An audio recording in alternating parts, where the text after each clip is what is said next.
ओम स्वरूपाय नमः. ओम श्री सद्गुरवे नमः. ओम श्री परमात्मने नमः. अथ अष्टादशोऽध्यायः. अर्जुन उवाच संन्यासस्य महाबाहो तत्त्वमिच्छामि वेदितुं त्यागस्य च ऋषिकेश पृथक् केशि निषूदन. नमस्कार. गीतायोग व्हर्जन 2014. शोध ब्रह्मविद्येचा शोध 18व्या अध्यायातल्या पहिल्या श्लोकाचा. काय श्लोक आहे? अर्जुन उवाच संन्यासस्य महाबाहो तत्त्वमिच्छामि वेदितुं त्यागस्य च ऋषिकेश पृथक् केशि निषूदन.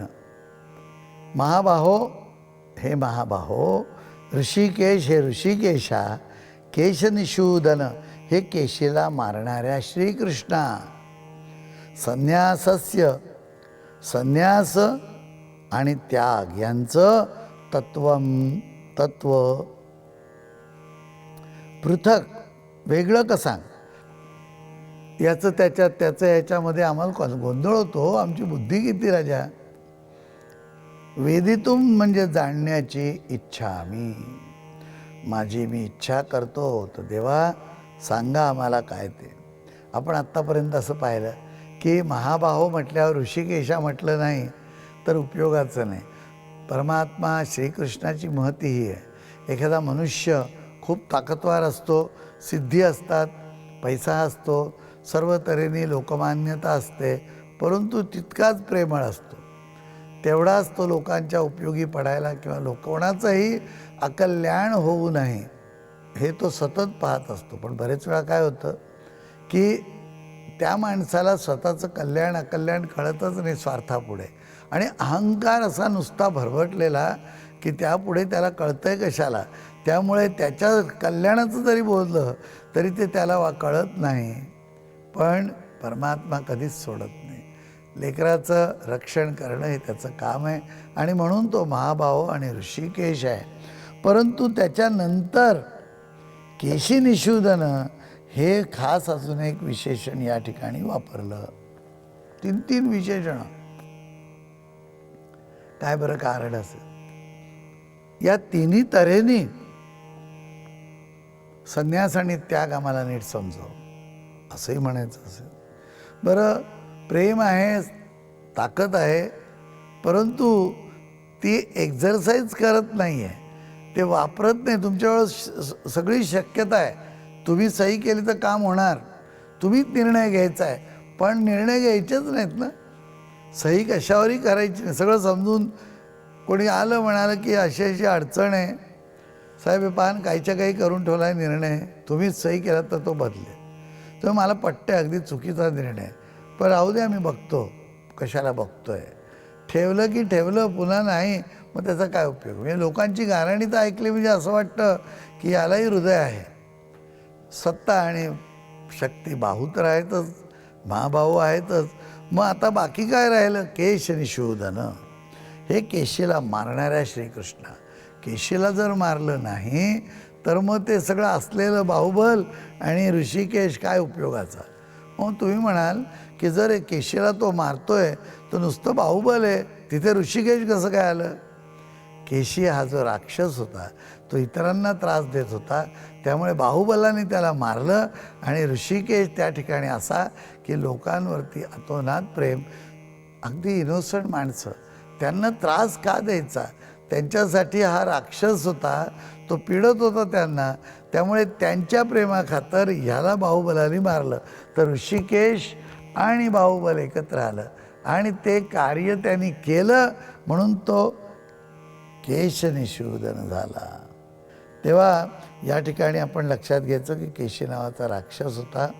तो वृंदावनामध्ये राहत असे अश्वरूपाने, आणि त्या अश्वरूपाने राहणाऱ्या राक्षसाला श्रीकृष्णाने मारलं. आपल्याला एक लक्षात येईल की अश्व हे कशाचं प्रतीक आहे, तर ते ताकदीचं प्रतीक आहेच, परंतु आपण म्हणतो घोडदौड, आणि घोडा हा आहे तो स्वतःच्या धन्याला बरोबर ओळखून युद्धात किंवा कुठेही अत्यंत मदतरूप असतो. आणि अशा तऱ्हेने हा अश्वरूपाने राहणारा वृंदावनातील, हे वृंदावन कुठलं, तर वृंदावन पुन्हा हृदयच आहे. त्या हृदयामधून या सर्व गोष्टींचं स्वामित्व घेऊन, म्हणजे बाहूंचं पण आणि प्रेमाचं पण असं घेऊन, हा जो काही त्या ठिकाणी काय म्हणूया आपण अडचण येण्यासारखी असेल, ब्लॉक असतील, ते काढायचेत. ते श्रीकृष्णाने त्या राक्षसाचा वध केला. आणि त्याचं नावसुद्धा काय की केशी, केशी नावाचा राक्षस होता. आणि तो केशी जो होता त्याला तिथे त्यांनी मारलं, आणि म्हणून त्यांना केशनिषूदन. आणि मी असं म्हणतो तो वृंदावनात होता, म्हणजे हृदयाशी संबंधित होता, महाबाहो ऋषिकेशात, आणि ते एक्झिक्यूट करणारा होता. हे आठवण करून दिली. म्हणले आता आम्हाला सांगा काय. संन्यास, संन्यासस्य म्हणजे संन्यास याचे, त्यागस्य त्याग यांचे, तत्वम म्हणजे तत्व काय, पृथक म्हणजे वेगवेगळं, वेदितुम म्हणजे जाणण्याची इच्छा, मी इच्छा करतो. वा वा. मी नेहमी हा श्लोक अशासाठी लक्षात ठेवतो की आमच्या व्यवहारामध्ये जर सर्वात मोठी काही गडबड आणि अडचण असेल आणि आपली भांडणं आणि वादावादी होत असेल, तर आम्हाला संभाषण क्रिया शिकवली नाही. आम्ही उलट्यात जातो प्रत्येक ठिकाणी. चहा घेणार का विचारायच्या ऐवजी म्हणायचं चहा नाही घेणार, किंवा चहा झालाय का, अरे चहा झालाय का, कशाला, कशासाठी विचारायचं, हो झालाय, थांबून गेला विषय.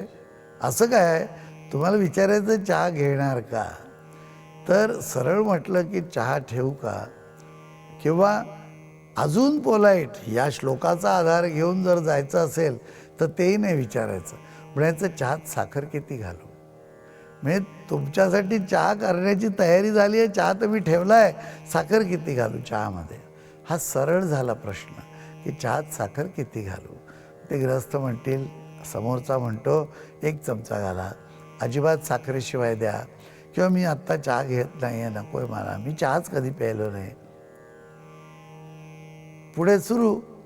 एकदा का उलट्यात गेलं तर मग पुढे काही जाताच येत नाही. प्रत्येक गोष्ट टोमणा मारल्यासारखी उलट्यानी बोलायची, आणि प्रश्न विचारला की प्रश्नाने उत्तर द्यायचं.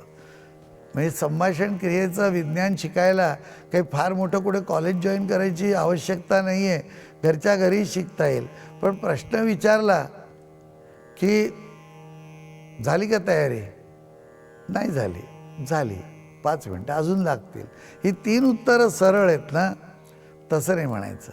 तर म्हणायचं काही उशीर होत नाही आहे, म्हणजे काय, तुम्हाला मी उशीर झाला म्हटलं आहे का, तयारी झाली का म्हटलं तर दरवेळेला माझ्याच तयारीने जणू काही थांबतं. असं कुठं म्हणतो आहे मी, परंतु आपल्याला निघायचं आहे ना, पण निघायचं आहे म्हणजे आता ते इलाजच नाही म्हणून मला बरोबर नेत आहे, चाल. असं कसं काय, तू माझी पत्नी आहे म्हणजे तुला बरोबर तर यायचंच आहे, आपल्या दोघांना आमंत्रण आहे ना.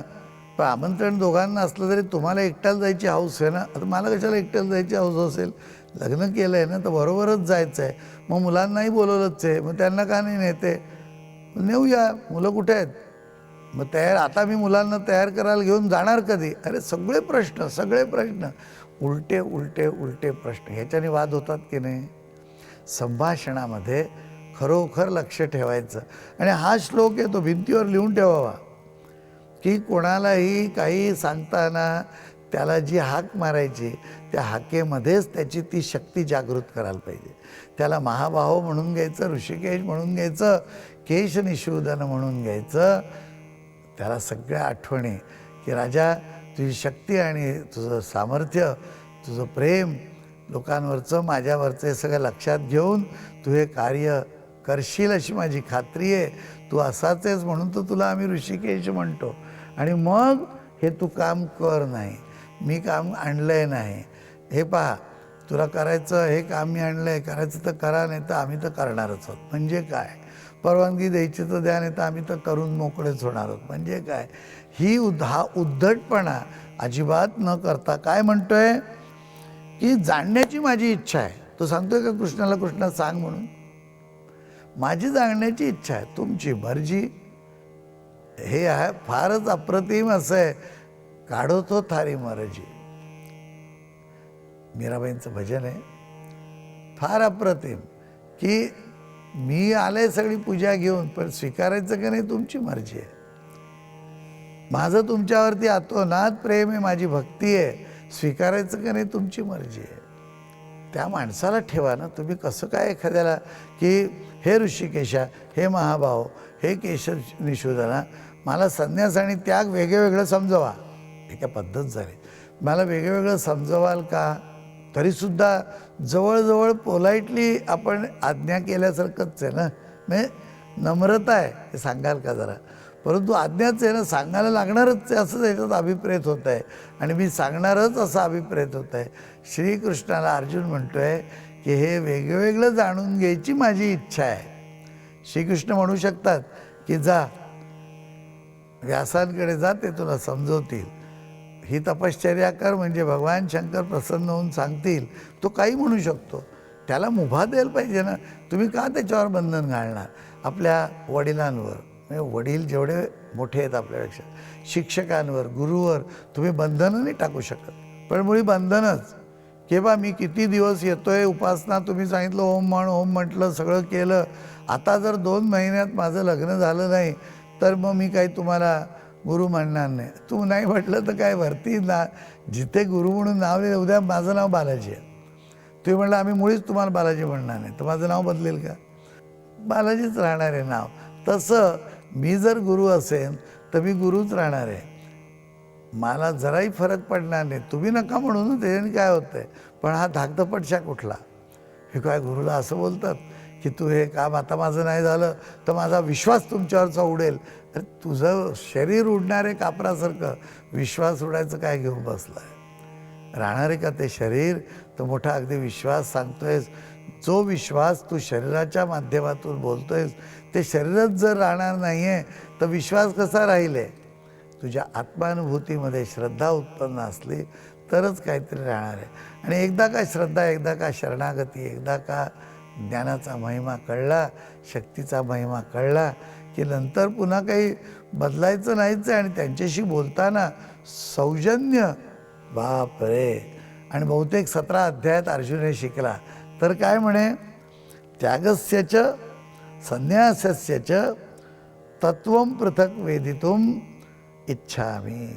तेव्हा त्याग, संन्यास यांचे तत्व वेगळं जाणण्याची माझी इच्छा आहे. पाहू कृष्ण उत्तर देतात, सांगतात की त्याला दुसरंच काहीतरी सांगतात. पण देव दयाळू असतो, तो तुमच्या प्रश्नाची सगळी उत्तरं देतो.